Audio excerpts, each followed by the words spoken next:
Hello everyone, welcome to my channel Commerce Scratch. And today we are going to discuss about the IBPS SO HR exam. So this is my self given analysis. So मेरा जो exam था वो आज first shift में हुआ था.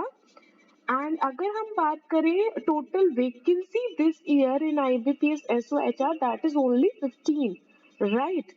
और अगर हम देखें कि किस तरह का लेवल रहा था, किस तरह के क्वेश्चंस पूछे गए थे, सो जो लेवल था वो मैं बोलूंगी कि इजी नहीं था. That is moderate to difficult level. काफी ज्यादा कॉन्सेप्चुअल क्वेश्चंस देखने को मिले. एट द सेम टाइम इस बार HR के एग्जाम में काफी ज्यादा चेंजेस देखने को मिले because there is no question from the labor laws, the labor welfare topic and so on. जितने भी सारे एक्ट थे लाइक बोनस एक्ट हो गया, मिनिमम वेजेस एक्ट, इन सब से एक भी क्वेश्चन नहीं आया.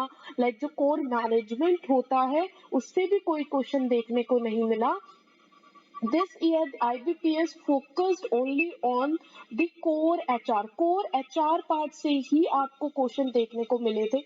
OB का कुछ पार्ट था and the pure HR paper is this, right. So अगर हम बात करें क्वेश्चंस की कि किस टाइप के क्वेश्चंस पूछे गए थे, सो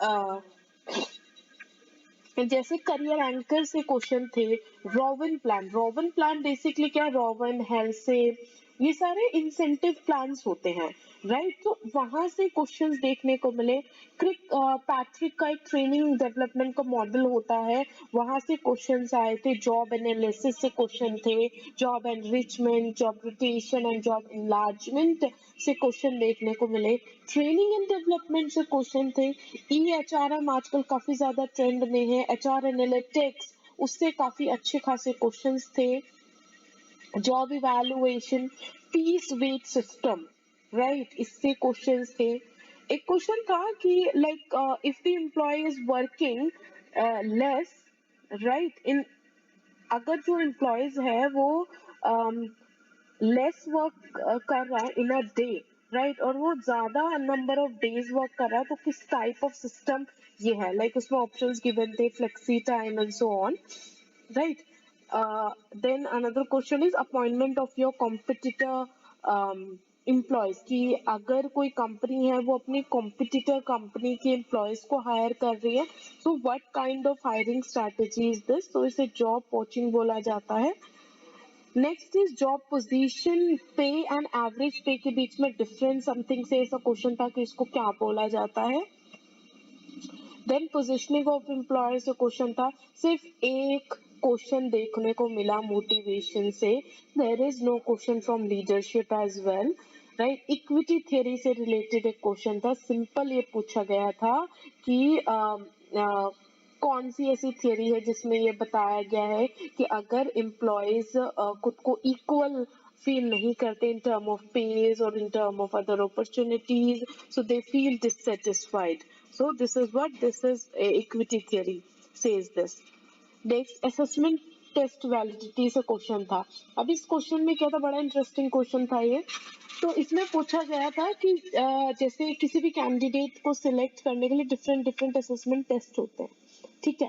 नाउ अब वो जो असेसमेंट टेस्ट है, क्या वो हमें राइट पोजीशन के लिए, राइट कैंडिडेट को हायर करने के लिए हेल्प कर रहा है कि नहीं.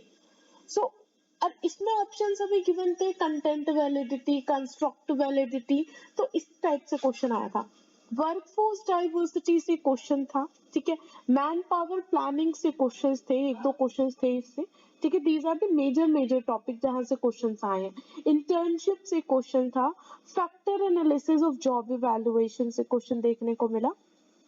देन एक क्वेश्चन था कि फॉर एग्जांपल जो इंटरव्यूअर होते हैं, जो इंटरव्यू लेते हैं, सो अगर उन्होंने किसी अच्छे, बहुत ही अच्छे कैंडिडेट का इंटरव्यू लिया या बहुत ही बैड कैंडिडेट का इंटरव्यू लिया, उसके बाद जब वो नेक्स्ट कैंडिडेट का इंटरव्यू लेते हैं, सो अब उसके इंटरव्यू पर किस तरह का इम्पैक्ट आता है, तो उसको हम क्या बोलेंगे, ठीक है. जिसमें ऑप्शंस गिवन थे like halo effect, primacy effect and so on. Next एक क्वेश्चन था कि third party to resolve the conflict between employees and employer.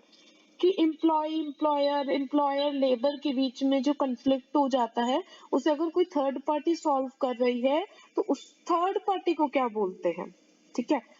Next एक क्वेश्चन था कि मान लो कि कोई एम्प्लॉय है और वो किसी कंपनी में बहुत ज्यादा हैरासमेंट हो रहा है किसी भी चीज को लेकर, राइट, और एक इम्प्रॉपर एचआर पॉलिसीज है, सो उसकी वजह से अगर कोई एम्प्लॉय जो है वो रिजाइन करता है तो उसे हम क्या बोलते हैं। So that is I think constructive resignation something. Then counselling and mentoring से भी क्वेश्चन थे। सो इस बार के पेपर में इस तरीके से क्वेश्चन हमें देखने को मिले। Sorry everyone, actually I am not well. या सो अगर हम वैकेंसी की बात करें लास्ट ईयर, इस साल तो जो वैकेंसी थी that is only 15, right. Last year जो वैकेंसी थी that is 61 in HR only, and last year जो कट ऑफ गई थी for UR unreserved that is 23.75, right.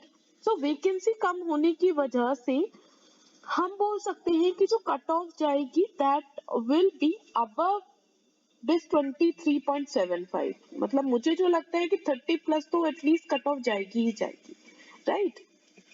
बाकी आप लोग कमेंट सेक्शन में जरूर बताइएगा अगर आपको कोई क्वेश्चन याद आता है। ये वीडियो बनाने का मोटिव ही यही था कि जो आगे नेक्स्ट ईयर जो बच्चे अपीयर होने वाले हैं उन्हें किस किस चीज पर फोकस करना है, that is very much important, right? And if you guys request and if you guys like and subscribe, so I will make sure that I will make the videos on the marketing officer and HR officers mains examination, right? Surely I will do that because last time भी मैंने marketing officer से exam crack किया था, but due to some problem in the documentation because I have MCom and मैंने marketing officer से apply कर दिया था, तो उस वजह से थोड़ा सा प्रॉब्लम हो गया था इंटरव्यू में, राइट। सो ओके, कोई बात नहीं, ठीक है। So all the very best everyone, and let me know in the comment section कि आपने कितने अटेम्प्ट किए हैं एंड व्हाट्स योर पर्सपेक्टिव, आपको क्या लगता है कि कट ऑफ कितने जाने वाली है, कैसा लेवल आपको लगा, and if you have any kind of opinion और suggestion for me, so most welcome. Thank you everyone, all the very best to everyone.